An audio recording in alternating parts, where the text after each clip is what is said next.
Lectio con lectura del Evangelio de San Lucas, capítulo 4, versículos 24 a 30.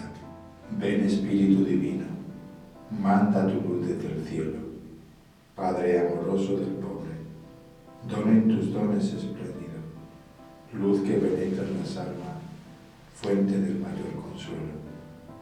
Ven dulce huésped del alma, descanso de nuestro esfuerzo, tregua en el duro trabajo, brisa en las horas de fuego, gozo que enjuga las lágrimas y reconforta en el duelo. Entra hasta el fondo del alma, divina luz y enriquecelo. Mira el vacío del hombre, si tú le faltas por dentro. Mira el poder del pecado, cuando no envías tu aliento.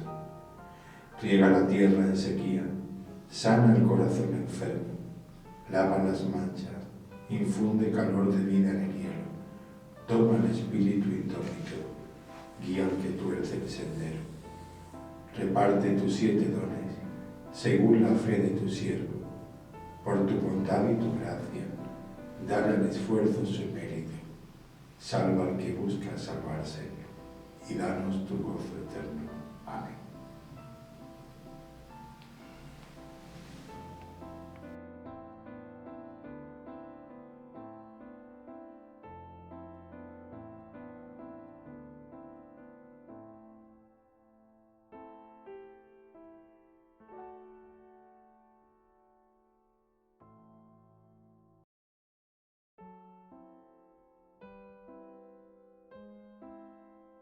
El Señor esté con vosotros. Lectura del Santo Evangelio según San Lucas. Habiendo llegado Jesús a Nazaret, le dijo al pueblo en la sinagoga: En verdad os digo que ningún profeta es aceptado en su pueblo. Puedo aseguraros que en Israel había muchas viudas en los días de Elías, cuando estuvo cerrado el cielo 3 años y 6 meses, y hubo una gran hambre en todo el país. Sin embargo, a ninguna de ellas fue enviado Elías, sino a una viuda de Sarepta, en el territorio de Sidón. Y muchos leprosos había en Israel en tiempo del profeta Eliseo. Sin embargo, ninguno de ellos fue curado sino Naamán el sirio. Al oír esto, todos en la sinagoga se pusieron furiosos y levantándose lo echaron fuera del pueblo y lo llevaron hasta un precipicio del monte sobre el que estaba edificado su pueblo, con intención de despeñarlo. Pero Jesús se abrió paso entre ellos y seguía su camino. Palabra del Señor.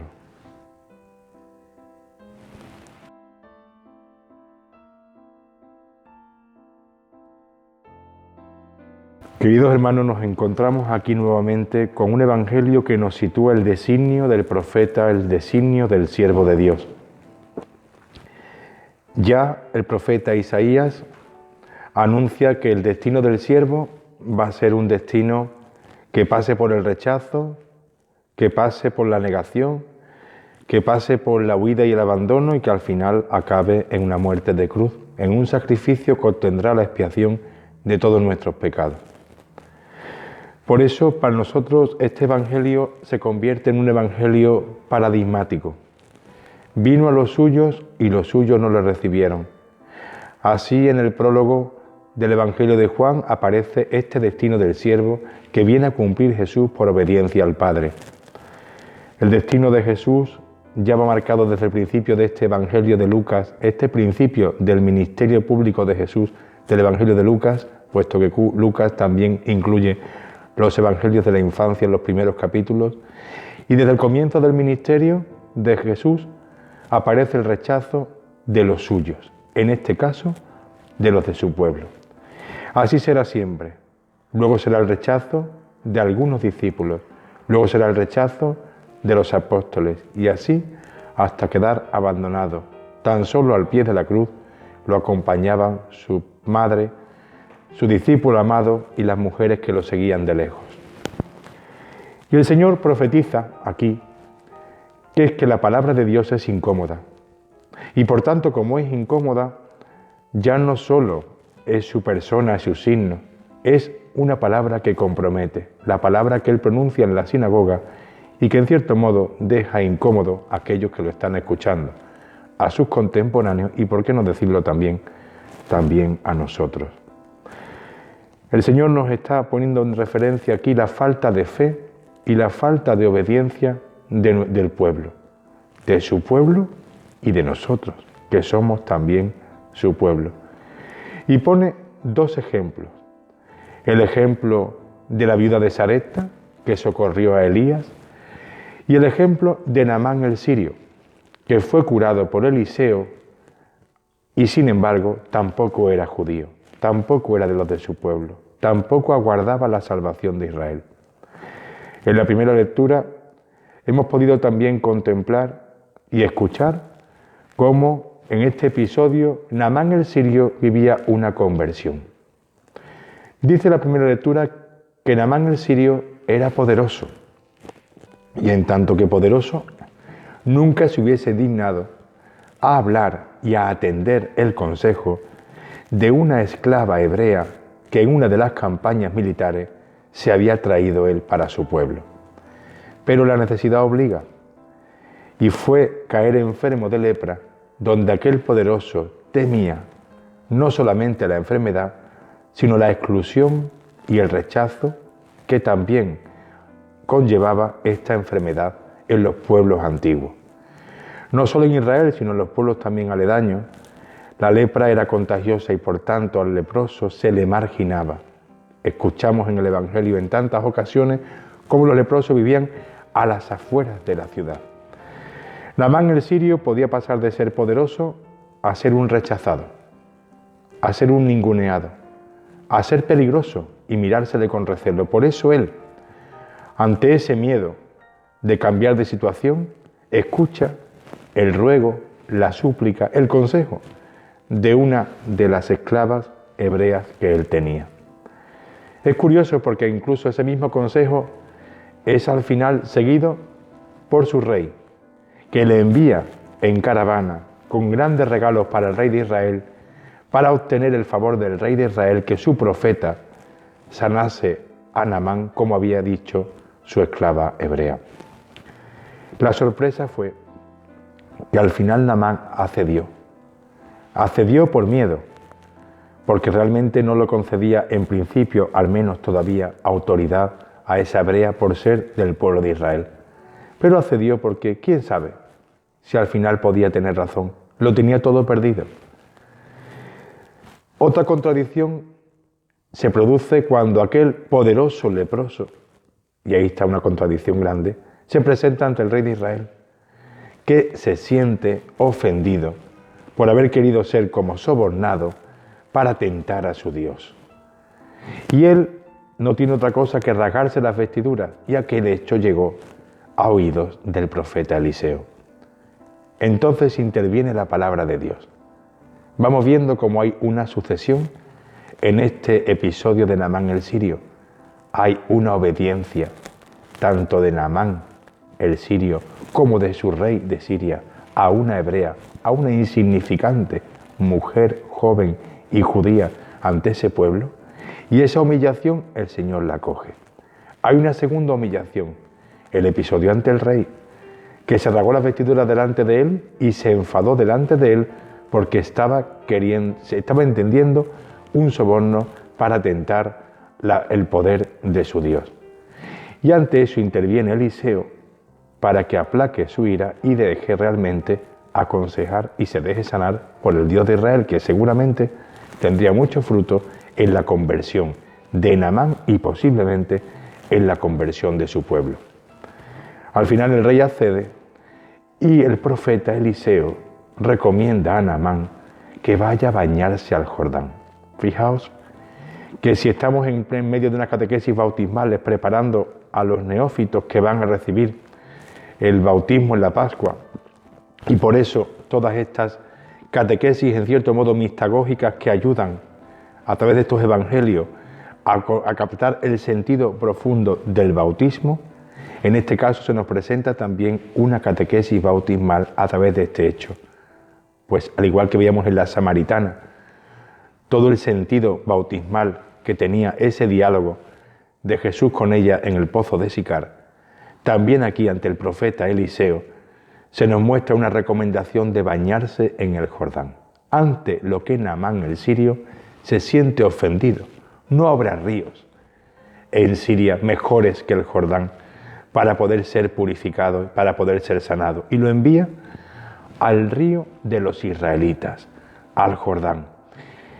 Fijaos el contraste entre la purificación y la humillación que no quiere vivir Naamán y la que vive el Señor no teniendo pecados que purificar, donde obedientemente y con humildad se acerca a orillas del Jordán para ser bautizado por el Bautista, por Juan el Bautista, en una conversión de pecados que él no tenía, pero por solidarizarse con el género humano, con todos nosotros, hasta el final de las consecuencias, pasa también por ese bautismo de conversión. Al final, Naamán accede y va a bañarse, convencido, persuadido por sus funcionarios, por su séquito, al río y queda totalmente purificado y da gloria al Dios de Israel. ¿Ves cómo en esta catequesis bautismal hay tres elementos que nos recuerdan el bautismo? El agua, la palabra de Dios y la obediencia del discípulo. Son tres rasgos que marcan la conversión de toda persona y de todo cristiano ya bautizado. Confiar en la palabra, en la regeneración del bautismo que nosotros podemos actualizar con la ayuda de la gracia de Dios en el sacramento de la reconciliación y de la penitencia, y la obediencia que el Señor nos marca a nosotros en su palabra como Él lo hizo durante toda su vida, obedeciendo la voluntad del Padre. Pues ojalá el Señor incremente nuestra fe, como hizo en todos estos personajes que han intervenido en el episodio de Naamán, y no respondamos como respondieron sus contemporáneos en la sinagoga de Nazaret, faltos de fe, incómodos ante su palabra, odiándolo y queriendo incluso asesinarlo. Ojalá nosotros todo lo contrario, sepamos ser humildes y obedientes para abrirnos al tesoro de la gracia de Dios que se nos ofrece a través de su Espíritu, y desde ahí podamos ir viviendo una conversión permanente en nuestra vida, que nos alcance una gracia que nos lleve siempre hacia Él. Que así sea.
Tras la meditación, una vez escuchado la palabra del Señor en mi vida, le respondo con la oración. La oración es la plegaria, la acción de gracias, la alabanza que brota en mi corazón en este momento de encuentro.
Y tras la oración dejo que el Señor me inspire una contemplación donde grabe en mi corazón el resultado de este encuentro con Él.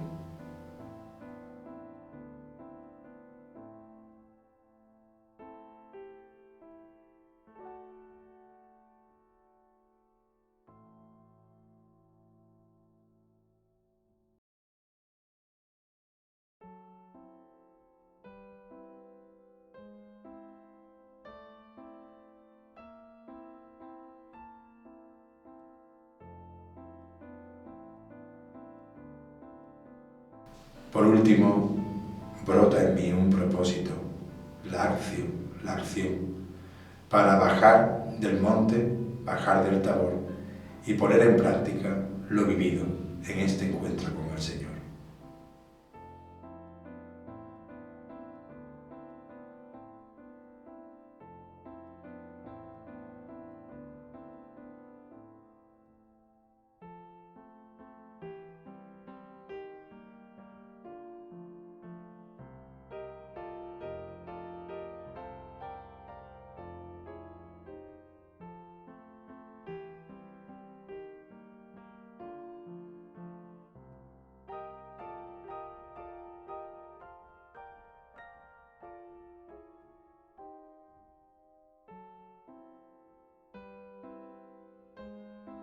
Queridos feligreses, ojalá este encuentro con el Señor, esta cita semanal con el Señor a través de su palabra, ahora que el Papa nos inspira y nos indica que demos importancia a la palabra de Dios en nuestra vida, incluso dedicando un domingo a la palabra del Señor de manera especial en el calendario litúrgico, sea para nosotros una oportunidad más de crecer espiritualmente en este tiempo de crisis y purificación que el Señor ha permitido para que valoremos su presencia y su acción en nosotros.